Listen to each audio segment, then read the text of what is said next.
Hello, I'm Chuck Inglefield, founder of Inglefield Retirement Solutions, where we work with investors to make confident financial choices during their retirement.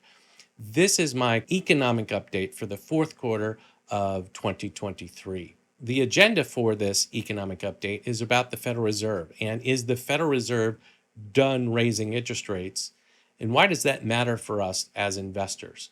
I want to tackle this in three different ways.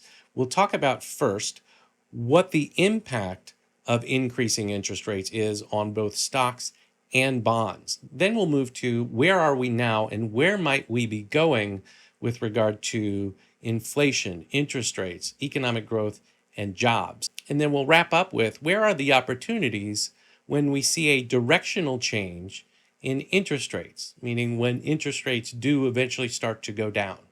In November of 2022, I posted a video to the YouTube page called Inflation, the Fed, and Market Volatility. And you can see just how long I've been talking about the Federal Reserve and inflation and what that does to markets. I want to pull out a slide from that presentation. I encourage you to go back and watch that if you're interested in more information. But in that video, I talk about just very basically where stock prices are coming from. And one of the inputs about stock prices is the net present value of expected future earnings. There's a lot of words in there. But what that means is stock prices are really determined by how well a company is expected to do in the future and how much they're expected to generate as far as earnings. So let me share a simple example. Let's say we have a very basic company, something like a utility that is expected to earn $1 per year for the next 15 years. And fairly steady. So the question that has to be asked as part of this formula is a dollar in year 10 worth the same as a dollar in year 1? And the answer is absolutely not, because of inflation. And in fact, the higher the rate of inflation, the more you have to discount the value of that future dollar. So in a high inflation environment, the value of those expected earnings is reduced more and more. So increasing inflation means a lower net present value of that expected earning stream, which results in lower stock prices, which is exactly what we saw in 2022, where we had a bear market. As inflation started to climb and climb and climb, you saw the value of stocks decrease, partly because of this math. And wasn't I just talking about interest rates, though, not inflation, and what the impact of increasing interest rates is?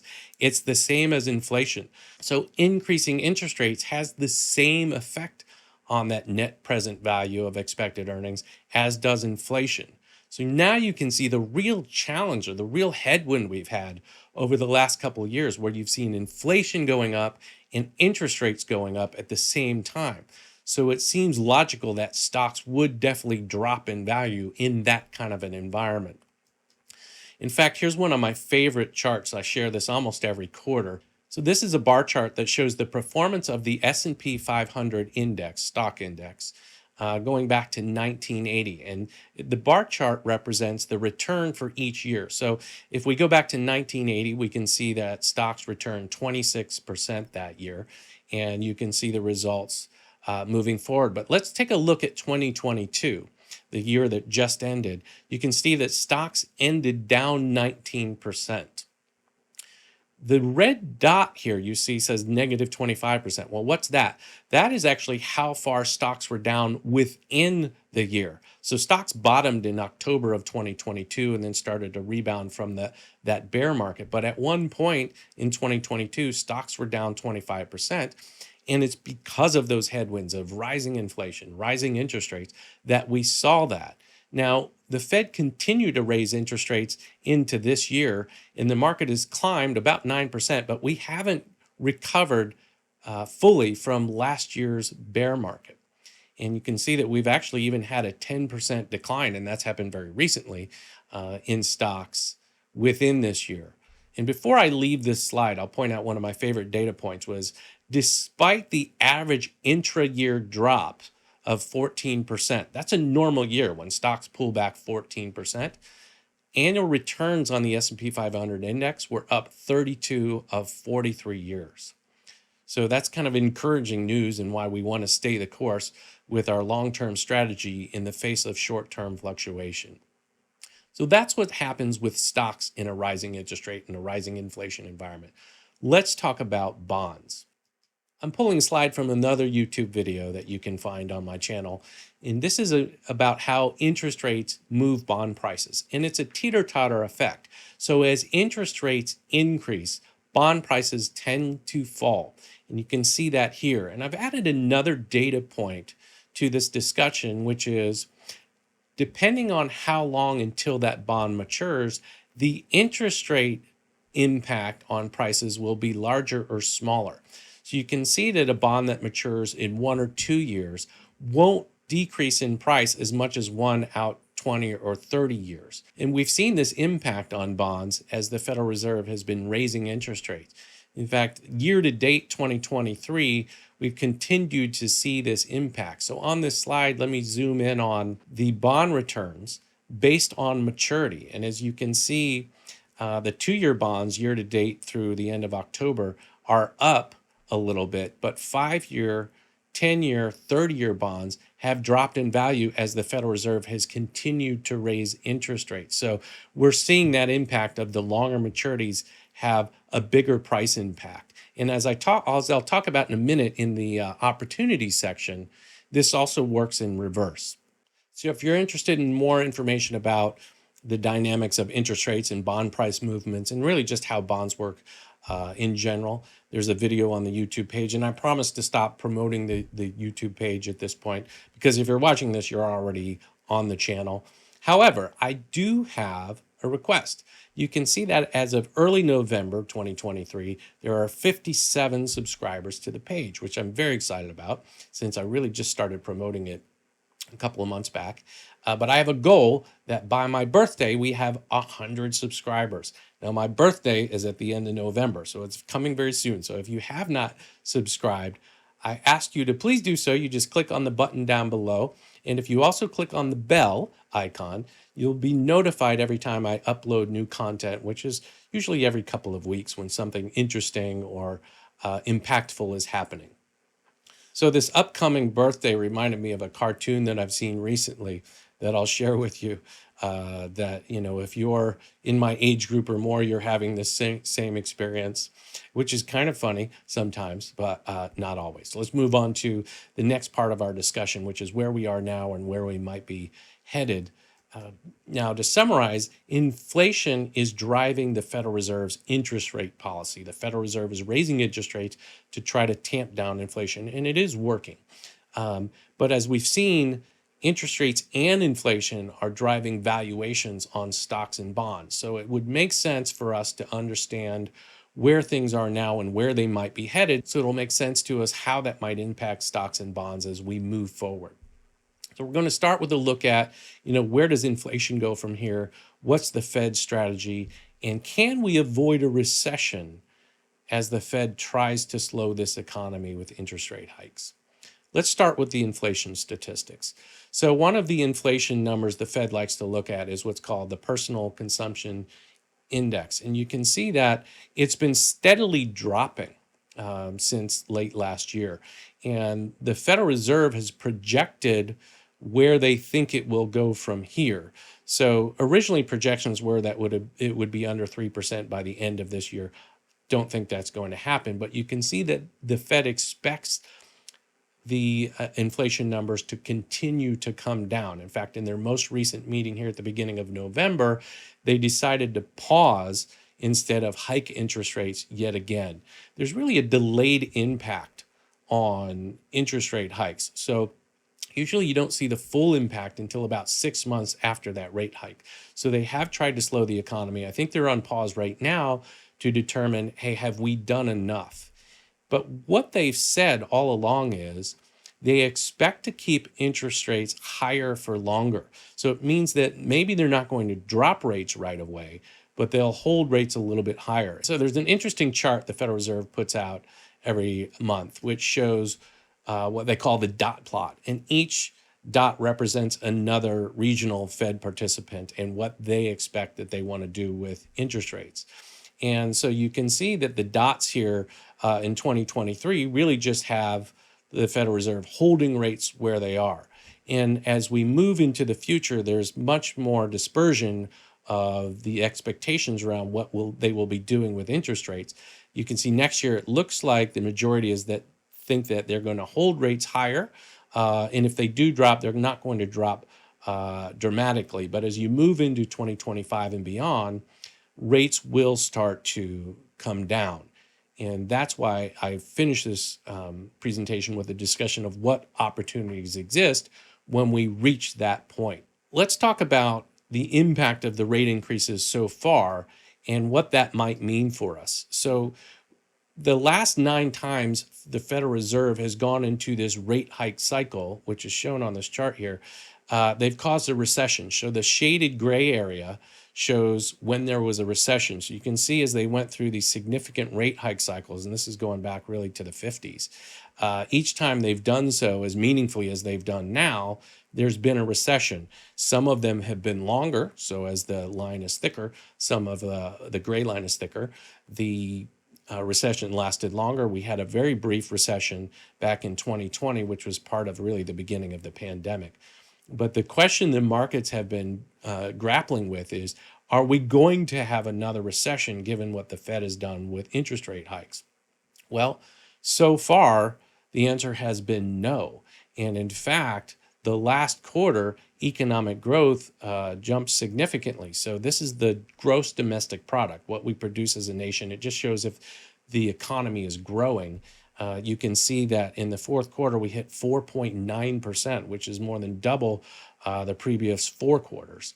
And so a significant jump, and really all based on consumer spending. And the consumer has been responsible for keeping us out of a recession so far. And the question is, will they continue to do so? Another video I created, I said I was going to stop promoting, but another video I created recently is, will the consumer save us from a recession? And I encourage you to go look at that. One of the key slides in that presentation is this one, and I'll zoom in here on the upper right. And it shows what we're calling excess savings. So this is money. A lot of this money came from the stimulus payments. And that's what's been driving consumer spending, is this excess savings. And as you can see, there's still some left, but it's dwindling. And so at some point that may run out. And the Fed is very conscious of this as well. So I think that's why they were on pause. They said, all right, number one, we haven't seen the full impact of what our interest rate hikes have done. Plus, we know the consumer probably can't stay as strong as they have been as we move into 2024. So let's pause right here and see how things go. And if economic growth continues to stay, at that level it's been for the last couple of decades, 2% growth. I make the point in that consumer video that there is one thing that's different this time versus many of the other rate hike cycles. Typically, what you see in a rate hike cycle is unemployment starts to go up meaningfully. And in fact, we have not seen that. In fact, the unemployment rate, it ticked up in October to 3.9%, is still at historic lows. You can see unemployment jump dramatically during the pandemic, but during the fiscal crisis of 08-09, unemployment reached 10%. We're nowhere near that. Unemployment really hasn't ticked up much. Now, unemployment is a lagging statistic, meaning you really can't use this as a projection in the future. This is really just showing you the impact of what you've done so far. And so seeing it tick up a little bit is actually good news for the stock market, because the stock market thinks that if unemployment continues to climb, the Federal Reserve's not going to raise interest rates. And as we started this presentation with a discussion of how interest rates impact stock and bond prices, rates leveling off or going down can have a beneficial impact on those valuations. And that's a perfect transition into what are the opportunities from here when we see a directional change in interest rates. We'll begin the opportunities discussion focusing on stocks. And this chart shows the average forward price earnings ratio of stocks over the last 25 years. And that's this center line of 16.75. And you don't need to understand all the formula, just kind of use this graph as a reference point. If the current PE is in the middle, close to that 16.75, which we are at 17.24. We're kind of fairly valued versus the last 25-year history. Once you start to reach either the top or bottom line on this chart, you start to see valuations reaching more extreme levels. So as you reach the top line, stocks tend to be overvalued versus the prior history. The bottom line represents that stocks are undervalued versus prior history. And you can see that given the bear market last year and the fact that we've got higher interest rates, when we look at the forward PE, we're kind of around the center point at this point. But if rates start to go down, you remember that net present value calculation, that will impact how we discount or value those future earnings. And so that can have a positive impact on stocks. And so the key is, number one, what's going to happen with interest rates, which, as we saw, maybe in a couple years, we're definitely in a lower interest rate environment. Also, what's going to happen with corporate earnings? And that's this next slide. And as we look at the next year, corporate earnings in the blue line here are expected to grow meaningfully. So the expectation is that corporations are going to do well as we move forward. And I think especially as they're moving into a lower interest rate environment, the cost of capital goes down. And so things look positive on the stock front as we move into a lower interest rate environment. But if we feel good about stocks as we move into that kind of environment, how do we feel about all stocks? Are they part of the market that's under or overvalued? And this next slide gives us a little bit more history on that. I want to focus on this table on the bottom right. And this is really showing us it's dividing the market into small, medium, and large stocks, and also stocks on the left, which are value stocks, and on the right, you have growth stocks, and in the middle is more of a blend. But growth stocks are usually companies like tech companies. Value companies can be utilities, even banks. And so when we look at the overall market, what we're looking at here, these percentages represent the comparison of the current PE ratio with the last 20 years in history. So if we look at large cap value stocks, they're trading at about 95.5% of the last 20-year history. So it's maybe slightly undervalued versus history. Growth stocks are 125%. So you would say, well, maybe slightly overvalued versus the last 20-year history. A lot of that was driven by the rally in artificial intelligence stocks that we've seen in 2023. We can see that there definitely appears to be opportunity in small and medium company stocks, as well as more on the value side based on these valuations. When we were managing your portfolio, we're actually spreading your eggs into all these different baskets. So you own large, medium, and small on the value side, on the growth side, in the middle on the blend side. Sometimes we will overweight certain parts of this. So it looks like if we're going to overweight, maybe consideration in the small, medium, and value side would make some sense as we move forward from here. So that's what we're looking at on the opportunity on the stock side. What about bonds? So coming back to this teeter-totter effect, as interest rates start to go down, bond prices tend to go up. And that same idea of the longer the maturity on the bond, the more price impact you will see is going to happen. So one of the things that we did with your portfolios as actually before interest rates started to increase is we actually went to shorter maturities in the portfolio, knowing that there will be less price impact if and when we were moving into this rising interest rate environment. Now that we're moving into maybe a flat to eventually declining interest rate environment, it's making sense for us to consider moving to maturities maybe towards the middle of that spectrum of maturities, because they are expected to have more price appreciation if interest rates start to fall. So that's something we're looking at in the portfolios as well.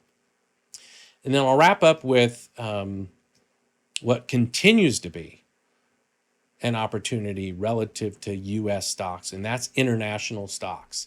And this table, the price earnings discount to U.S. stocks, this table on the left, really just shows how undervalued international stocks are relative to US stocks historically since the beginning of the 2000s. And we've never seen them trading at this big of a discount to US stocks. And they've been there for a while. So at some point, this opportunity will bear some fruit. So we've always represented international in your portfolios, will continue to do so. And eventually, I think there's opportunity here when they start to recover. And we've seen a little bit of that recently this year. So I'm hopeful for opportunities on the international stock side of our portfolio as well. Let's wrap up with a look at the key takeaways from the information we just covered. First is that the Fed is likely or nearly finished with their interest rate hikes. And in 2024, we should see the headwinds of higher rates start to abate. And markets tend to respond to that before the actual event of the rate drop or a rate hike, if we see another one of those. But lowering rates will benefit the valuations of both stocks and bonds. So that's what we're looking for as we move into 2024. As always, thank you for watching. If you haven't subscribed already, please do so. If you've liked this information that I've covered, please click that thumbs up button. It gives me some nice positive feedback and motivation to continue to create this type of content. If you have any questions or comments, please reach out to me, give me a call, send me an email. Love to hear from you. Again, thank you for watching.